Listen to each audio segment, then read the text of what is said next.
صل على سيدنا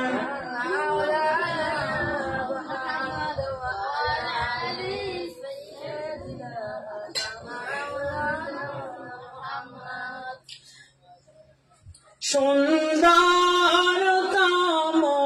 আখলাখ ছিল দয়ার নবীজি দিনে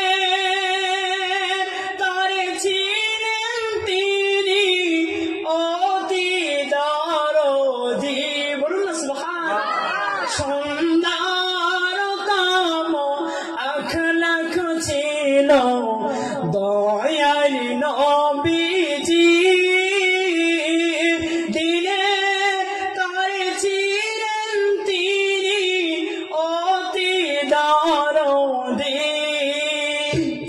একদিন নবী ছিলেন মসজিদে বসে হঠাৎ এক ইহুদি এসে পেশাব করে মসজিদে রাগের চোটে দয়ার নবী কিছু বলেননি তাকে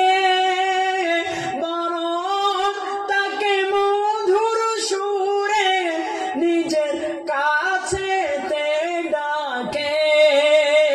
শান্ত কণ্ঠে বলেন নবী ওগো ইহুদি ভাই উপাসনার জায়গায় এটা পেশাব করতে যে নাই নারায়ে তাকবীর নারায়ে তাকবীর নারায়ে তাকবীর আল্লাহর হাবিবের ব্যবহার আল্লাহর হাবিব এমন ছিলেন আল্লাহর হাবিব মসজিদে বসে আছেন ইন দ্য মিন টাইম একজন কাফের একজন ইহুদি এসে মসজিদে পেশাব করছে কোথায় মসজিদে গল্প শুনবেন আমি রাসূলের বায়োডাটা প্রফেট মুহাম্মদ সাল্লাল্লাহু আলাইহি ওয়াসাল্লাম রাসূলের জীবন শুনতে শুনে বসেছি এখানে আচ্ছা বাদ দেন গায়ের কম আমার ভাই গায়ের কমে যে রামকৃষ্ণ রামপদ বা শ্যাম যে ভাইরা আছে এদের কথা বাদ দেন আমার ভাই যদি মসজিদে পেশাব করে আপনি ছেড়ে দেবেন দেবেন গায়ের কমে ভাইরা বাদ দেন বর্তমান পৃথিবীর অবস্থা খুবই শোচনীয় খুবই খারাপ যদি আমার ভাই মসজিদে পেশাব করে ছেড়ে দেবেন গায়ের কম তো আলাদা ব্যাপার যদি আমার গায়ের কমের ভাইদের মন্দিরের সামনে গিয়ে যদি আমরা খারাপ ব্যবহার করি তারা আমাদের ছেড়ে দেবে ছেড়ে দেবে একটা বিশাল কিছু তৈরি হয়ে যাবে না আল্লাহর হাবিব সাল্লাল্লাহু আলাইহি সাল্লাম মসজিদে বসে আছেন ইন দ্য মিন টাইম একজন ইহুদি এসে পেশাব করতে শুরু করলো আল্লাহর হাবিব রাগান্বিত ওমরে ফারুক রাদিয়াল্লাহু তাআলার পাশে দাঁড়িয়ে বলছি ইয়া রাসূলুল্লাহ আপনি একবার হুকুম দেন আমার লাঙ্গা তলোয়ার দিয়ে তার গর্দানকে আমি ছিন্ন করে দেব তার গর্দান কেটে দেব এত বড় সাহস আমাদের মসজিদে এসে পেশাব করে আল্লাহর হাবিব আস্তে করে বললেন পেশাব শেষ হয়ে গেল আল্লাহর হাবিব তাকে ডাকলেন বাবা কাছে এসো এটা আমাদের মসজিদ এই জায়গায় পেশাব করতে নাই বলুন না সুবহান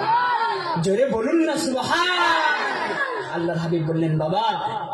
এটা আমাদের উপাসনালয় আমরা এখানে ইবাদত করি এই জায়গায় পেশাব করতে নাই আল্লাহর হাবিবের এই মৃদু হাসি মৃদু কথা শুনে ইহুদির সাথে সাথে আল্লাহর হাবিবকে বললেন ইয়া রাসূলুল্লাহ ইয়া হাবিবাল্লাহ আমি ভেবেছিলাম আপনি আমাকে মেরে ফেলবেন পাশে তো ওমর দাঁড়িয়ে আছে ইয়া রাসূলুল্লাহ আমি ভেবেছিলাম আপনি আমাকে হত্যা করে ফেলবেন ইয়া রাসূলুল্লাহ আমি ভেবেছিলাম